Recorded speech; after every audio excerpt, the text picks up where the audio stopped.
So at this point in time, this is just like a video diary. I don't know, maybe I don't know how to reach you. You are a reader of my book. You are a person who wants to read my book, wants to read what I have out there, and you are a person that loves what I've done, right? So I've written this book, one to tell a story, but also to appeal to people who might feel like they want to see the things that I want to see. So I said this before, I think I try to put it out there, but here's the thing. There's a lot of fantasy out there. Majority of it is European centric, kind of European based, right? The medieval high fantasy. That's what people think. Elves and swords and armor and pointy ears, long blonde hair. All those European characteristics. That is what is the norm. Castles, stuff like that. That's the norm. However, I feel like even if you put a person of African American descent into those roles, the creator did not intend for that to be the case, right? Because back in that time, yes, there were black people running around, but that isn't a black story, I guess I want to say. So I'm not saying to not do it. I'm not saying to do it, right? Whatever the artistic expression is that you want to put out into the world. But I feel like, for me, I want to see my story, right? I want to see the story that I put out. I want to see it in visual art form. I want to see it as a comic. I want to see it as not a movie. Yeah, a movie isn't enough. I want to see it as a story, like a show, right? Netflix. And so I want to see it. I want to see that out there. I want to see an African-centric story. I want to see more Afro-centric fantasy, right? And I know that there are people that are doing stuff, right? I'm not saying that doesn't exist. What I'm saying is that it's more few and far in between compared to the high medieval fantasy that we normally see. And there's no knock to the fantasy that's out there. I take inspiration from those people, right? It's a sci-fi fantasy. Well, mainly sci-fi right now, that book that lives in my brain rent-free. It literally owns land in my brain, and it doesn't pay any amount of rent at all. And it's perfectly fine, and I love it, and I don't want it to leave. The Red Rising series by Pierce Brown is one of my biggest inspirations, because his books have just been so visceral to me in my prefrontal cortex that it felt like home. And I wanted to capture that essence of that into my own book. That's also what inspired me to write, to put the story on paper, and also to see where the story can go. Because I put a lot of work into it. I put a lot of time into it. I put a lot of planning into it, right? I will show you these things because I want you to see how meticulous and how real this thing is to me. But here's the thing, and this is why I'm here shouting into the dark, right? Is that I want y'all to see it. I want y'all to see my book. I want y'all to be like, dang, man, that's what I've been missing. That's the itch I wanted to scratch. Because when I look on TV and I'm looking on Netflix, I'm looking through Disney, I'm looking through, what's the other one? HBO Max, I'm looking through Apple TV. I'm looking through these things, and I'm seeing pieces and parts, right? Foundational Apple TV was really good. It was really epic, right? Because I'm epic story, epic fantasy, right? Woman King, epic, right? So Foundation plus Woman King plus, I guess you could say, because to be honest with you, if you really think about it, Lord of the Rings was a very simple story. It wasn't that much of a... The story was big, but it wasn't that complex, I guess you could say. There was a being that was malicious, right? Did bad things because he wanted power. That led to him having an apprentice who then also wanted that same power, who then put in the works to bring about him being in a seat of power, right? And the story of the Lord of the Rings specifically, not the whole thing, right, is that a ring that was found on the journey that is very powerful, that can be used to bring this person back, right, or used as pretty much bring the malicious person back, right, is in the hands of an innocent person who has to trek across the land and then throw that into the only thing that can possibly destroy it. That's the whole story. That's the story. All right, that's basically what they're doing.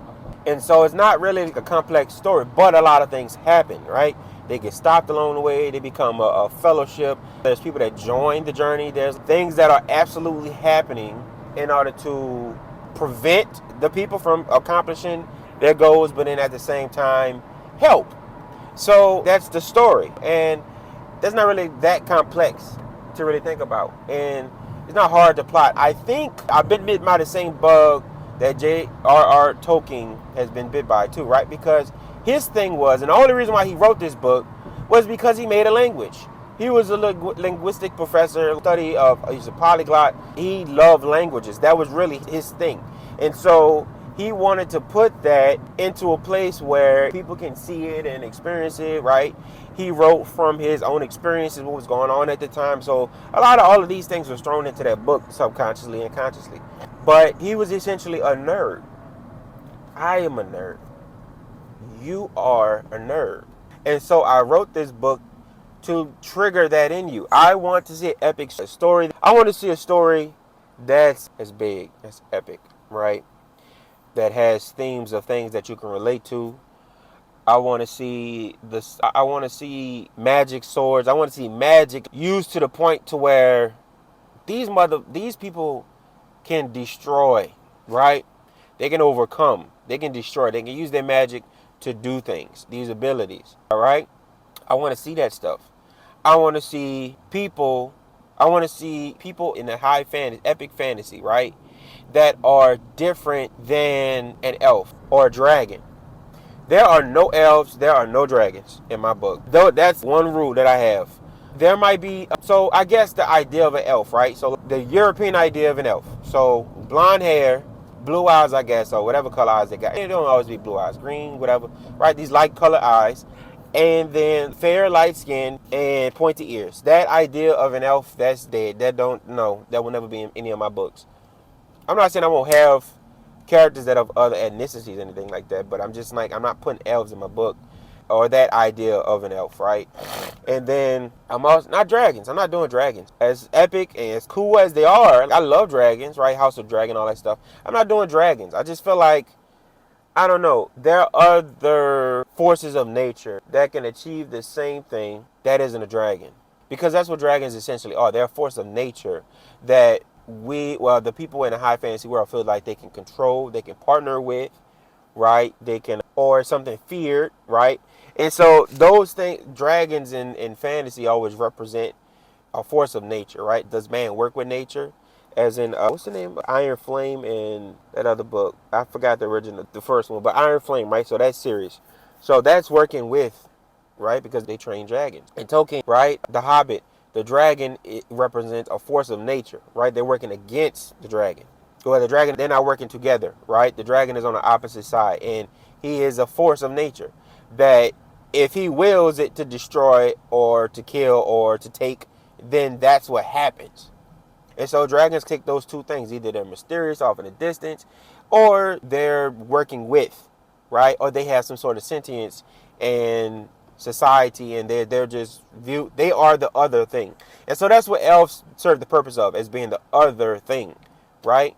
But the other thing so the dragons are the other thing that is dangerous. Elves are the other thing that is what society seeks to attain, but cannot obtain, right? So angels and Holy Spirit, you can never be, but that exists to serve and benefit to you.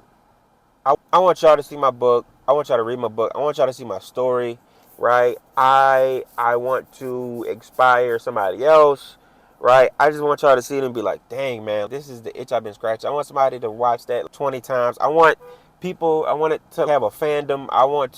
That's just what I want. It's not even about all of the riches that can entail from all of these things happening. It's just so that you can read my book and feel like somebody loved you enough to make this.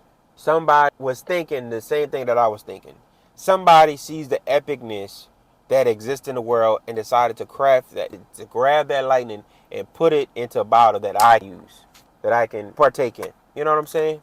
So, to make a long story short, because I'm trying to sum this up, this is just pretty much practice. There's a lot of fantasy in the world, but there's enough of the fantasy that I want to see in the world.